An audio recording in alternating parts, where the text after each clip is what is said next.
नमो नारायण। भक्तजनों, आप सभी को मेरा सादर प्रणाम। आज हम श्रीमद् भगवद गीता के चौथे अध्याय का महात्म्य को जानेंगे। तो यहाँ पर श्री भगवान श्री माता लक्ष्मी से कहती हैं, अब मैं चौथे अध्याय का महात्म्य बतलाता हूँ, सुनो। भागीरथी के तट पर बनारस नाम की एक पुरी है, जहाँ विश्वनाथ जी के मंदिर में भरत नाम के एक योगनिष्ठ महात्मा रहते हैं, जो प्रतिदिन आत्मचिंतन में तत्पर हो आदर पूर्वक गीता के चतुर्थ अध्याय का पाठ किया करते थे। उसके अभ्यास से उनका अंतःकरण निर्मल हो गया था। वे शीत उष्ण आदि द्वंद्वों से कभी व्यथित नहीं होते थे। एक समय की बात है, वे तपोधन नगर की सीमा में स्थित देवताओं का दर्शन करने की इच्छा से भ्रमण करते हुए नगर से बाहर निकल गए। वहाँ बेर के 2 वृक्ष थे, उन्हीं की जड़ में वे विश्राम करने लगे। एक वृक्ष की जड़ में उन्होंने अपना मस्तक रखा था और दूसरे वृक्ष के मूल में उनका एक पैर टिका हुआ था। थोड़ी देर बाद जब वे तपस्वी चले गए, तब बेर के वे दोनों वृक्ष 5 ही 6 दिनों के भीतर सूख गए। उनमें पत्ते और डालियां भी नहीं रह गई। तत्पश्चात वे दोनों वृक्ष कई ब्राह्मणों के पवित्र गृह में 2 कन्याओं के रूप में उत्पन्न हुए। कहने का मतलब है, तत्पश्चात वे दोनों वृक्ष कहीं ब्राह्मणों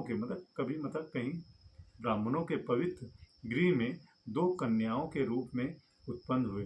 वो दोनों कन्याएं जब बढ़कर 7 वर्ष की हो गई, तब एक दिन उन्होंने दूर देशों से घूमकर आते हुए भरत मुनि को देखा। उन्हें देखते ही वे दोनों उनके चरणों में पड़ गई और मीठी वाणी में बोली, मुने, आपकी ही कृपा से हम दोनों का उद्धार हुआ है। हमने बेर की योनि त्याग कर मानव शरीर प्राप्त किया है। उनके इस प्रकार कहने पर मुनि को बड़ा विस्मय हुआ। उन्होंने पूछा, पुत्रियों, मैंने कब और किस साधन से तुम्हें मुक्त किया था? साथ ही यह भी बताओ कि तुम्हारे बेर के वृक्ष होने में क्या कारण था, क्योंकि उस विषय में मुझे कुछ भी ज्ञात नहीं है। तब वे कन्याएं पहले उन्हें अपने बेर हो जाने का कारण बतलाती हुई बोली, मुने, गोदावरी नदी के तट पर छिन्नपाप नाम का एक उत्तम तीर्थ है, जो मनुष्यों को पुण्य प्रदान करने वाला है। वह पावनता की चरम सीमा पर पहुंचा हुआ है। उस तीर्थ में सत्यतपा नामक एक तपस्वी बड़ी कठोर तपस्या कर रहे थे। वे ग्रीष्म ऋतु में प्रज्वलित अग्नियों के बीच में बैठते थे। वर्षा काल में जल की धाराओं से उनके मस्तक के बाल सदा भीगे ही रहते थे तथा जाड़े के समय जल में निवास करने के कारण उनके शरीर में हमेशा रोंगटे खड़े रहते थे। वे बाहर भीतर से सदा शुद्ध रहते, समय पर तपस्या करते तथा मन और इंद्रियों को संयम में रखते हुए परम शांति प्राप्त करके आत्मा में ही रमण करते थे। वे अपनी विद्वता के द्वारा जैसा व्याख्यान करते थे, उसे सुनने के लिए साक्षात ब्रह्मा जी प्रतिदिन उनके पास उपस्थित होते और प्रश्न करते थे। ब्रह्मा जी के साथ उनका संकोच नहीं रह गया था, अतः उनके आने पर भी वे सदा तपस्या में मग्न रहते थे। परमात्मा के ध्यान में निरंतर संलग्न रहने के कारण उनकी तपस्या सदा बढ़ती रहती थी। सत्य तपा को जीवन मुक्ति के समान मानकर इंद्र को अपने समृद्धिशाली पद के संबंध में कुछ भय हुआ। तब उन्होंने उनकी तपस्या में सैकड़ों विघ्न डालने आरंभ किए। अप्सराओं के समुदाय से हम दोनों को बुलाकर इंद्र ने इस प्रकार आदेश दिया, तुम दोनों उस तपस्वी की तपस्या में विघ्न डालो, जो मुझे इंद्र पद से हटाकर स्वयं स्वर्ग का राज भोगना चाहता है। इंद्र का यह आदेश पाकर हम दोनों उनके सामने से चलकर गोदावरी के तीर पर, जहाँ वे मुनि तपस्या करते थे, वहाँ पर आई। वहाँ मंद और गंभीर स्वर से बजते हुए मृदंड तथा मधुर वेणुनाद के साथ हम दोनों ने अन्य अप्सराओं सहित मधुर स्वर में गाना आरंभ किया। इतना ही नहीं, उन योगी महात्मा को वश में करने के लिए हम लोग स्वर, ताल और लय के साथ नृत्य भी करने लगी। बीच बीच में जरा जरा सा अंचल खिसकने पर उन्हें हमारी छाती भी दिख जाती थी।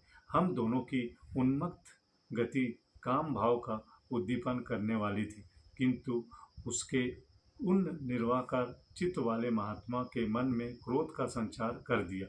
तब उन्होंने हाथ से जल छोड़कर हमें को क्रोधपूर्वक श्राप दिया, अरे तुम दोनों गंगा जी के तट पर बेर के वृक्ष हो जाओ। यह सुनकर हम लोगों ने बड़ी विनय के साथ कहा, महात्मन, हम दोनों पराधीन थी, अतः हमारे द्वारा जो दुष्कर्म बन गया है उसे आप क्षमा करें। यो कहकर हमने मुनि को प्रसन्न कर लिया। तब उन पवित्र चित्त वाले मुनि ने हमारे शापोद्वार की अवधि निश्चित करते हुए कहा, भरत मुनि के आने तक ही तुम पर यह शाप लागू होगा। उसके बाद तुम लोगों का मृत्युलोक में जन्म होगा और पूर्ण जन्म की स्मृति बने रहेगी। मुने, जिस समय हम दोनों बेर वृक्ष के रूप में खड़ी थी, उस समय आपने हमारे समीप आकर गीता के चौथे अध्याय का जप करते हुए हमारा उद्धार किया था। अतः हम आपको प्रणाम करती हैं। आपने केवल साप से ही नहीं, इस भयानक संसार से भी गीता के चतुर्थ अध्याय के पाठ द्वारा हमें मुक्त कर दिया।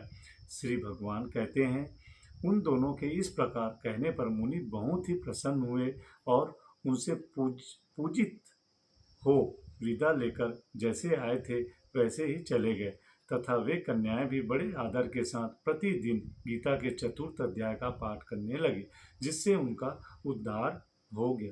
तो भक्तजनों, यहाँ पर श्रीमद् भगवद गीता के चौथे अध्याय का महात्म्य आपने जाना, और अब आगे हम चलेंगे, आगे जो पाठ करेंगे चौथे अध्याय का पाठ करेंगे। तब तक के लिए आप सभी भक्तजनों को मेरा सादर प्रणाम। ओम